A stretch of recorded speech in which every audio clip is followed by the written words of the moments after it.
तो अस्सलाम वालेकुम फ्रेंड्स, कैसे हैं आप सब। तो मैं हूं आपका होस्ट, आपका दोस्त, आपका मेंटोर सलमान। तो आज की वीडियो बहुत ज़्यादा इन्फॉर्मेटिव होने वाली है उन गर्ल्स के लिए जो अभी इंटर कर चुकी हैं, जो भी फर्स्ट ईयर कर चुकी हैं। उन गर्ल्स के लिए ये बहुत ज़्यादा इम्पोर्टेंट वीडियो होने वाली है। और वो गर्ल्स जो पाकिस्तान आर्मी में जाने का ख्वाब देखती हैं, उनके लिए तो ये बहुत ज़बरदस्त वीडियो होने वाली है। तो चलिए वीडियो शुरू करते हैं। लेकिन अगर आप मेरे लिखे गए ब्लॉग्स को पढ़ना चाहते हैं तो आप मेरी वेबसाइट www.scribefoundation.com पर भी विज़िट कर सकते हैं। तो चलिए शुरू करते हैं।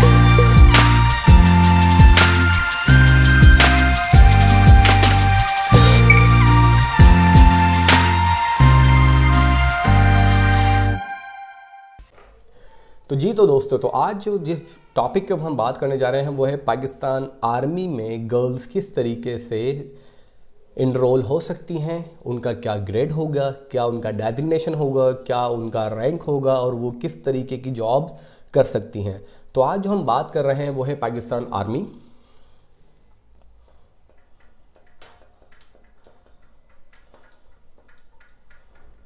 ठीक है, उनमें किसने अप्लाई करना है जी? गर्ल्स ने। और गर्ल्स किस फील्ड में अप्लाई कर रही हैं? That is female medical assistants. ठीक है, तो गर्ल्स अप्लाई करेंगी फीमेल मेडिकल असिस्टेंट्स और इनका जो रैंक है या इनका जो लेवल है वो एज कंपेयर बराबर है बीपीएस किसके जी? 14 के। बीपीएस 14 के इनका रैंक बराबर होता है और हम इन्हें आम जबान में जानते हैं, दैट इज AFNS। अब इसका फुल फॉर्म क्या होता है? ये होते हैं जी आर्म्ड फोर्सेस नर्सिंग ऑफिसर्स। जी हाँ, ये ऑफिसर्स होते हैं, यानी ये जो गर्ल्स यहाँ पे जो अपॉइंट होती हैं, जो सेलेक्ट होती हैं, वो ऑफिसर्स के रैंक लेती, ऑफिसर्स उनका रैंक लगता है उन्हें, और फिर उस ऑफिसर्स के रैंक के बाद वो अपनी सर्विसेज प्रोवाइड करती हैं। तो इसे कहा जाता है आर्म्ड फोर्सेस नर्सिंग सर्विसेज। लेकिन बज़ाहिर वो क्या होते हैं जी? ऑफिसर्स होते हैं, एक उनका रैंक होता है। तो चलिए अब मैं आपको बताता हूँ कि ये गर्ल्स किस तरीके से यहाँ पर शमूलियत इख्तियार कर सकती हैं। तो सबसे पहले हम क्राइटेरिया की तरफ जाएंगे कि वो लड़कियां जो अभी इंटर कर चुकी हैं या इंटर में अभी आई हैं तो वो किस तरीके से इसको हासिल कर सकती हैं। तो सबसे पहले हमें ये देखना है कि इसकी वैकेंसीज़ कब आती हैं। तो हमारा सबसे पहला पॉइंट है कि जी इनकी वैकेंसीज़ कब आती हैं। पॉइंट नंबर 2, इनकी क्वालिफिकेशंस क्या होती हैं। ठीक है, और पॉइंट नंबर 3, इनका एज क्या होता है। पॉइंट नंबर 4, इनकी हाइट क्या होती है। ठीक है, और पॉइंट नंबर 5, जब ये तमाम क्राइटेरिया उनका कंप्लीट हो जाता है तो फिर वो किस तरीके से अप्लाई कर सकती हैं। फिर अप्लाई में हमारे पास उनका सिलेक्शन क्राइटेरिया कि वो उनके फॉर्म में क्या क्या चीज़ें पूछी जाएंगी, यानी सिलेक्शन एंड क्राइटेरिया कि उसका क्राइटेरिया क्या होगा, उनकी सिलेक्शन का क्राइटेरिया क्या होगा। फिर उसके बाद जब उनका फॉर्म सबमिट हो जाता है तो उसके बाद उनका टेस्ट लिया जाता है। फिर उसके बाद टेस्ट कंप्लीट होने के बाद जब वो ज्वाइनिंग दे देती हैं तो पूरा उनकी कंडीशंस कंप्लीट होने के बाद टेस्ट के बाद ज्वाइनिंग देंगे। ज्वाइनिंग के बाद उनके वो अपना एक ट्रेनिंग हासिल करेंगे। ट्रेनिंग हासिल करने के बाद उनको अपॉइंट किया जाता है, एक रैंक दे दिया जाता है। फिर रैंक के बाद उनका वर्क कि वो काम किस तरह से कर सकती हैं या उनका क्या क्या काम होगा। तो चलिए शुरू करते हैं। तो सबसे पहले हमारे पास वैकेंसीज़, इसकी वैकेंसीज़ कब और किस तरीके से आती हैं। देखिए जी, इसकी वैकेंसीज़ आपके पास www.pakarmy.gov.pk ये वेबसाइट है, आप इसके ऊपर जाके चेक कर सकते हैं और यहाँ पर आपको अवेल हो जाएगा। अगर आप वेबसाइट डेली बेसिस पे चेक कर सकते हैं, वरना इसकी जो वैकेंसीज आती है वो आती हैं जुलाई टू अगस्त, यानी जुलाई, हर साल जुलाई के मंथ में इसकी वैकेंसीज आती हैं और कभी अगस्त में भी आती हैं, लेकिन ज़्यादा चांसेस हैं कि जुलाई में आ जाती हैं और उसके अगस्त में क्या हो जाता है जी? टेस्ट होना शुरू हो जाते हैं। अब जब वैकेंसीज आ गई तो फिर क्या करें? तो फिर क्वालिफिकेशन देखते हैं जी। तो क्वालिफिकेशंस क्या चाहिए, देखें, इसके लिए पहले बात करेंगे मैट्रिक और फिर हम बात करेंगे इंटर, यानी इंटरमीडिएट। तो आपका मैट्रिक में जी बी ग्रेड होना चाहिए, ठीक है, यानी बी ग्रेड आपका 60% मार्क्स आपका होना चाहिए, आप चाहे किसी भी बोर्ड से पढ़ रहे हों। ठीक है, उसमें आपने साइंस से पढ़ा हुआ होना चाहिए। आपका जो मैट्रिक है, आर्ट्स वाले एलिजिबल नहीं है, ठीक है। और इसी तरह मैट्रिक में आर्ट्स वाले जो इंटर कर रहे हैं और वो भी आर्ट्स वाले एलिजिबल नहीं है, वो भी सिर्फ क्या करेंगे, जो प्री मेडिकल की जो गर्ल्स हैं वही एलिजिबल हैं। इसमें आपको बी ग्रेड चाहिए और इसमें आपका 50% मार्क्स चाहिए होते हैं, ठीक है, यानी कि आपका सी ग्रेड बन जाता है। यहाँ पर जो आपके मार्क्स, ठीक है, देख लें कि आपका बी ग्रेड कंपैरेबल है और आपका इंटर में आपका सी ग्रेड एज आ 50% मार्क्स आपके होने चाहिए। अब इसमें एक और कंडीशन ये है कि वो गर्ल्स जो फर्स्ट ईयर में पढ़ रही हैं और अभी इंटर में कंटिन्यू हैं, एक तो वो गर्ल्स जो इंटर कर चुकी हैं उनका ग्रेड आ चुका है, और दूसरी वो गर्ल्स जो भी इंटर में पढ़ रही हैं उनका ग्रेड अभी आना है, तो वो क्या कर सकती हैं, वो अपने फर्स्ट ईयर के रिजल्ट के मुताबिक उनका जो फर्स्ट ईयर है, उन्होंने जो फर्स्ट ईयर पढ़ा है उसमें उनके 50% मार्क्स होने चाहिए और वो हॉप सर्टिफिकेट के ऊपर आप एलिजिबल हैं, वो अप्लाई कर सकती हैं। अब हॉप सर्टिफिकेट क्या होता है ये मैं आपको बताता हूँ। देखें जी, आप जिस भी कॉलेज में पढ़ते हैं, ठीक है, वहाँ पे कोई ना कोई प्रिंसिपल या फिर मैडम होती हैं, आप उनके पास जाते हैं, आप उन्हें कहते हैं कि जी मैंने यहाँ पे अप्लाई करना है, मुझे काइंडली हॉप सर्टिफिकेट दे दें, ठीक है। तो फिर वो जो भी हैं हमारे प्रिंसिपल साहब, ठीक है, इदारे के, वो क्या करते हैं, वो आपको एक लेटर इशू करते हैं जिसके अंदर वो इंश्योर करवाते हैं कि जी ये बच्ची हमारे पास पढ़ रही है, इसके फर्स्ट ईयर में इतने मार्क्स हैं और ये अच्छी पढ़ने में है और हमें उम्मीद है कि ये अपने इंटर में भी अच्छे मार्क्स अचीव कर लेंगी। तो उसकी मेंशन पे, उस हॉप सर्टिफिकेट के ऊपर भी आप अप्लाई कर सकते हैं। तो वो गर्ल्स जो इंटर कर चुकी हैं और वो गर्ल्स जो भी इंटर में पढ़ रही हैं वो भी एलिजिबल हैं, वो अप्लाई कर सकती हैं हॉप सर्टिफिकेट के ऊपर।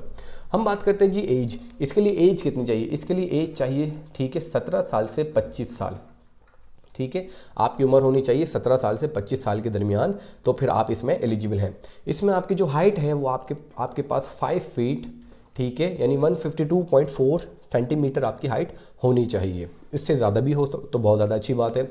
और आपका जो मैरिटल स्टेटस है वो आपका, ठीक है, आप क्या होनी चाहिए जी, आप सिंगल होनी चाहिए, ठीक है, यानी अनमैरिड होनी चाहिए। और उसके बाद क्या होगा जी, आप जब ये तमाम क्राइटेरिया पे पूरे उतर जाते हैं फिर आप देखते हैं जी आपने अप्लाई करना है। अब इसके आप न्यूज़पेपर में भी देख सकते हैं, जैसे डॉन न्यूज़पेपर में भी आती हैं, किसी दूसरी न्यूज़पेपर में आती हैं, आपने देख लिया, आपने अप्लाई करना है, आपने क्वालिफिकेशन मैच कर ली, आपने हाइट देख ली, आपने एज देख लिया, आप बिल्कुल पूरे उतर रहे हैं तमाम क्राइटेरिया पे, तो फिर आप अप्लाई करने के लिए ऑनलाइन अप्लाई करेंगे।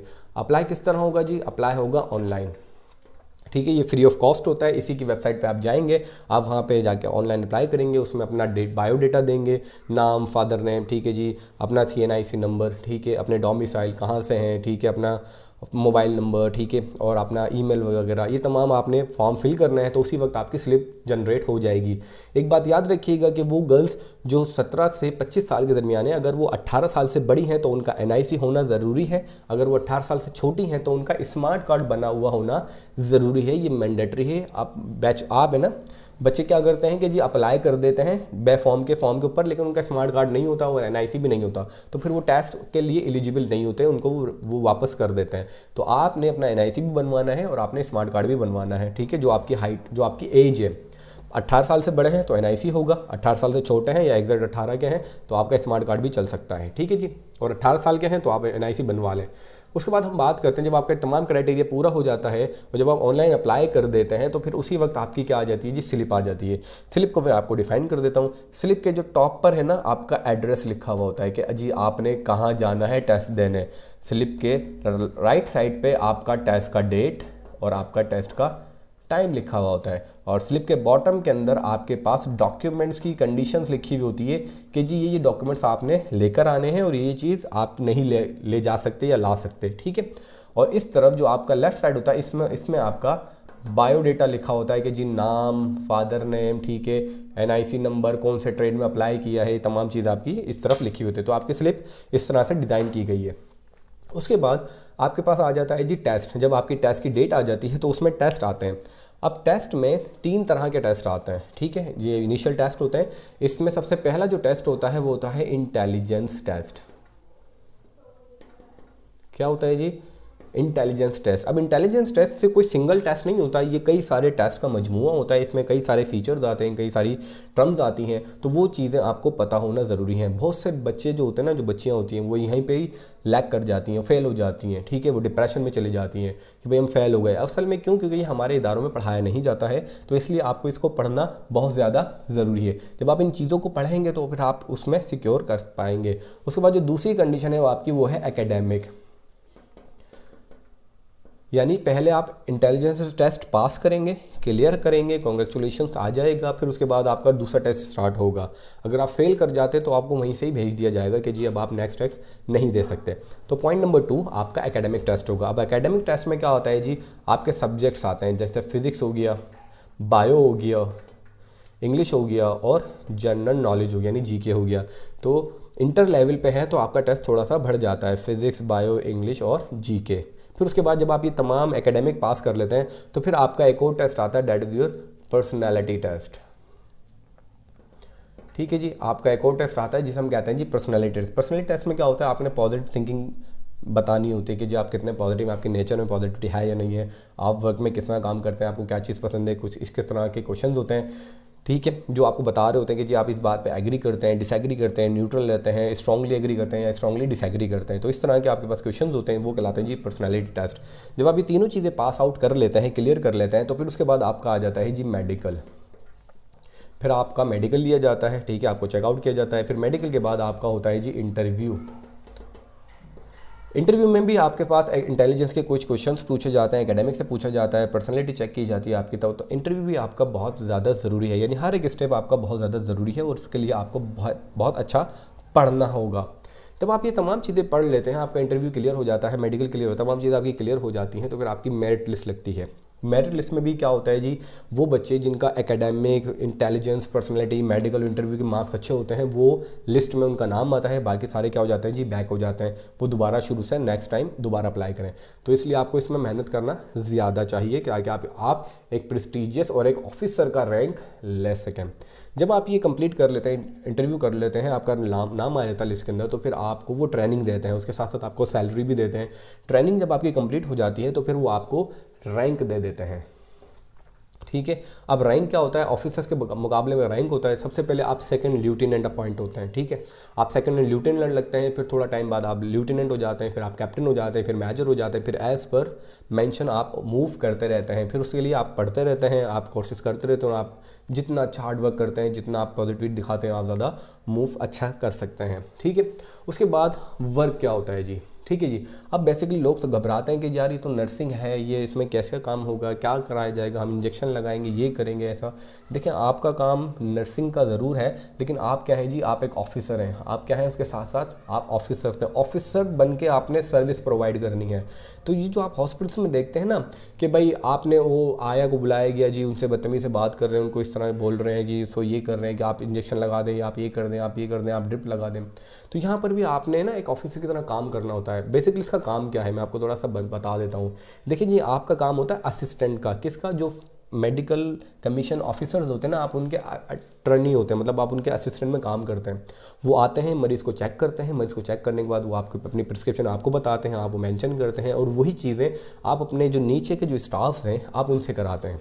यानी आप ऑर्डर टू ऑर्डर पास करते हैं। आपका काम नहीं है कि जी इसको इंजेक्शन लगाना, आपका काम है उसको बताना, ताकि ये काम दूसरी जो आया है वो कर सकें, या दूसरे जो आपके वार्ड बॉय वगैरह हैं वो कर सकें, ठीक है। तो आपका काम नर्सिंग का ज़रूर है, क्योंकि आप एक प्रेस्टीजियस इदारे में हैं, आप एक ऑफिसर का रैंक लेके बैठे हुए हैं, आप सेकंड लेफ्टिनेंट हैं, यानी आप सेकंड ल्यूटेनेंट हैं, एक मेजर हैं, कैप्टन हैं। तो ये जो आपके रैंक है, उस रैंक के मुताबिक आपकी सर्विसेज हैं। तो आप समझ लें कि आपका वर्क बहुत ज़्यादा बेहतर है, और आप जितनी मेहनत करेंगे, जितना उतना अच्छा आपको पॉजिटिव रिस्पॉन्स मिलना शुरू हो जाएगा।